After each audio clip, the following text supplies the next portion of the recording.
ज़बूर बाब नंबर 111। खुदा के फजल की तमजीद। रब की हमुद हो, मैं पूरे दिल से दयानतदारों की मजलिस और जमात में रब का शुक्र करूँगा। रब के काम अजीम हैं, जो उनसे लुत्फ अंदोज होते हैं वो उनका खूब मुताला करते हैं।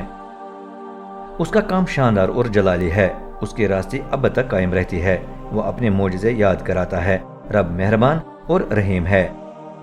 जो उसका खौफ मानते हैं उन्हें उसने खुराक मुहैया की है, वो हमेशा तक अपने अहद का ख्याल रखेगा।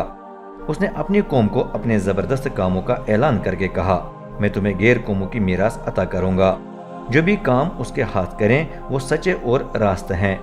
उसके तमाम अहकाम काबिल एतमाद हैं, वो अज़ल से अब तक कायम हैं और उन पर सच्चाई और दयानतदारी से अमल करना है। उसने अपनी कौम का फिदिया बेचकर उसे छुड़ाया है। उसने फरमाया, मेरा कौम के साथ अहद अब तक कायम रहे। उसका नाम कुदूस और पुरजलाल है। हिकमत इससे शुरू होती है कि हम रब का खौफ माने।